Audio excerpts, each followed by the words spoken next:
Hello dear students, this is my second lecture on group theory, and today we will see some basic properties of groups. The very first property is, group is an algebraic structure consisting of a non-empty set G, you can say G, and a operation, you can denote it by O. Then that algebraic structure will be said be a group if it satisfies the closure law, the associativity, the identity element will be there, and each element of G possesses its inverse under that operation. Then that algebraic structure is said to be a group. Now we have some important properties on group. The very first property is the identity element of G is unique. So there must be only one identity element. There cannot be more than one identity element. Now we have to prove this. So we consider G0 be a G0 be a group, and if possible we take two identity elements E and E dash. And since the property of identity element is what? If E is identity, when it is operated over any element of G, that element remains unchanged. So E operation E dash is equal to E dash is equal to E dash operation E if E is identity. And if we take E dash as identity, then E operation E dash is equal to E dash operation E if E dash is identity. But this type of element is unique. So by 1 and 2, we have seen that E is equal to E dash. It is easy to see. So identity element of a group is always unique. Now the second property is inverse of each element in a group is unique. We have already seen that if G be a group under a certain given operation, then each element of G must possess its inverse. So that inverse element will always be unique. We have to show there cannot be more than one inverse element of a element in G. So let G not be a group and E be the identity element of G and A be any arbitrary element of G. And if possible, we take two inverses B and C. So by definition of inverse, when it is operated over an element, it gives you the identity. If B is inverse, then B operation A is equal to E is equal to A operation B. And if C, we take C as an inverse, then C operation A is equal to E is equal to A operation C. In both the cases, let it be equation number 1 and 2. So as A, B, C are arbitrary element of G, then we see that B operation A operation C is equal to B operation E by using 2, and B operation A operation C is equal to B. Again, B operation A operation C, we can see that B equal to B operation A operation C is by associativity, and we see that B operation A is equal to E by equation 1, so it will be equal to E operation C. And in this case, we get this is equal to C. So in third equation, we have what we have taken B operation A operation C is equal to B. And now we are going to show that B operation A operation C is equal to C. So from these two equations, easy to see that B is equal to C. So that means what? We have taken two different inverses, but inverse are unique. So B equal to C. So there will be unique inverses of each element of G.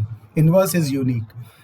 And the third property is if inverse of A is A inverse, then the inverse of A inverse is A itself. That is what inverse of A inverse of A element is element itself. So to prove this, let E be identity element and A be any arbitrary element of G. So it must possess an inverse. Let A inverse be the inverse of A. So by the property of inverse, we have A inverse operation A is equal to E is equal to A operation A inverse. So we have A inverse belongs to G. Since A inverse is an element of G, so it must possess its inverse. So its inverse will be A inverse inverse, and that will be satisfied by this property. A inverse operation A inverse equal to A, and this let it be equation number 2. So multiplying both sides by A inverse in equation 1, we get this, and by this we can easily see that A is equal to A inverse whole inverse. That means inverse of an element is an element itself, sorry. Now we show very important property, that is reversal law.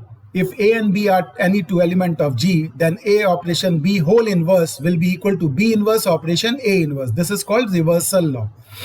Let A and B be any two elements of G. So by the definition of inverse, there exists A inverse and B inverse in G, such that A inverse operation A is equal to E is equal to A operation A inverse, and B operation B is equal to this. Let it be equation number 1 and 2. This is by the property G4 of existence of inverse of each element. Since A, B are two elements of G, then by closure law, A operation B will be in G. So now we consider B inverse operation A inverse, and we operate this by A operation B. And what we see, by using associativity, we can take it as B inverse operation A this, and by using equation 1, this will be equal to B inverse operation B, and we know E is identity. So when it is operated over B, it will be B. So it will be equal to B inverse operation B, and by second equation, this will be equal to E. So we have seen that if we operate B inverse operation A inverse on the left of A operation B, it will be equal to E. But at this point of time, we cannot say it is the identity element. For that, we have to operate it on the right hand side, and then we operated B inverse operation A inverse on the right hand side of A operation B, and again we will use the property of the definition of group by associativity, and by once again by associativity, then by equation 2, we easily see that this is again equal to E. So we have shown that if we operate B inverse operation A inverse on left or right of A operation B, we get an identity. So that indicates that B inverse operation A inverse is the inverse of A operation B. So A operation B whole inverse will be equal to B inverse operation A inverse. This is called reversal law.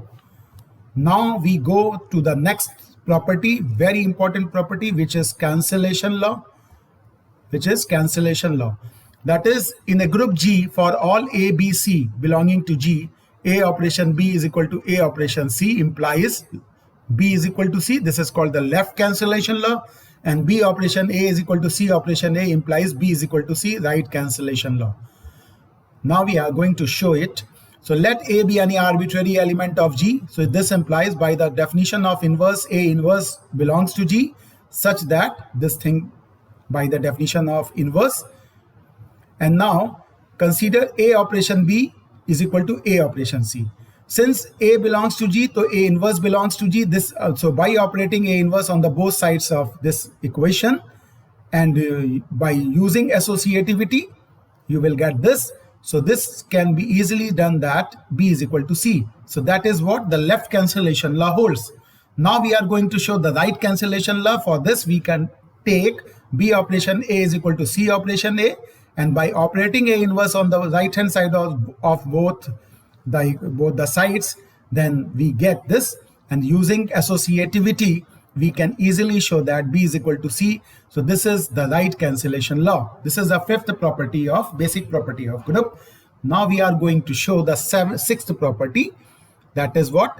If A and B are any two arbitrary elements of G, then equation A operation X equal to B and Y equation A is Y operation A equal to B have unique solutions in G. X and Y are variables. We have to find the values of this. If this type of equation is in G, then the value of X is from G. That is, we have to show the value of X and value of Y is from G. So first of all, if A be any arbitrary element of G, then by the definition of inverse, A inverse belongs to G, and this is the property of inverse, where E is the identity element in G. Now A and B belongs to G. This implies A inverse and B belongs to G. This implies A inverse operation B by closure law must be in G. So let X equal to A inverse operation B, and we put X equal to A inverse operation B in the given equation. A operation X is equal to B. We get A inverse operation B, and by associativity we get this. and this is the right hand side. So this equation is satisfied by putting x equal to A inverse operation B. So x equal to A inverse operation B is a solution, and we already show that A inverse operation B is in G. So equation A operation x equal to B has a solution in G. Now we have to show this solution is unique. So if possible, we let there exist this type of solutions, x1 and x2 in G, and since these are solutions, so they will satisfy the equation, and we can easily do it. A operation x1 equal to B, A operation x2 is equal to B, and this gives you A operation x1 is equal to A operation x2, and by using left cancellation law, x1 equal to x2. So similarly, we can show y operation A equal to B have a solution by taking A inverse in G and B in G, and we take B operation A inverse belongs to G by closure law, and we put y is equal to B operation A inverse in the given equation, left hand side of the given equation, and we see that the right hand side is reached. That is, the equation is satisfied by B operation A inverse, and now this implies that y operation A equal to B has a solution in G, and similarly as above, we can show this solution is unique. So we have proved the fifth property. So these are the basic properties of G of a group under a certain binary operation. And now two very important axioms, left axioms, we have already taken so many times. Then when we show A inverse is inverse of A, just like this, we have to write A inverse operation A equal to E equal to A operation A inverse. That is left identity and right identity both. Same thing is in inverse. So now this axiom will provide us that left identity is also the right identity and left inverse is also the right inverse. That means what? If we have operated identity only over an element, then it will be an identity element. Similarly, in the case of inverses. So the first theorem is what? Show that the left identity is also the right identity. Let G be a group under a certain operation. We denoted that operation by O, and A be any arbitrary element of G, and let E be the left identity. Then we have E operation A is equal to A, and let A inverse be the left inverse of A in G. Then A inverse operation A is equal to E, and by operating A inverse on the both sides of this equation, we get this. So we have shown that A operation E is equal to A. If E operation A is equal to A, then E operation A is equal to A, that is E is a left identity, then we easily have shown that E is also right identity. So this shows that a left identity is also a right identity in group. Now the second theorem, similarly we have to show the left inverse is also a right inverse. Let A be an arbitrary element of G, E be an identity element of G, and A inverse be left inverse. So we have this equation 1. Then consider A inverse operation A inverse, and by associativity we get this. Using equation 1 we get this, and this is equal to A inverse. And since identity is E, so we can write A inverse by A inverse operation E. As in above, we have shown left identity is also right identity, and by using left cancellation law, we can easily show that A operation A inverse equal to E. So A inverse is also the right inverse of A in G. So left inverse is also a right inverse, left identity is also a right identity. So I have discussed some of the basic properties of group. We have to use these property in the coming chapters. So that is the second lecture on group theory. That is the properties of group.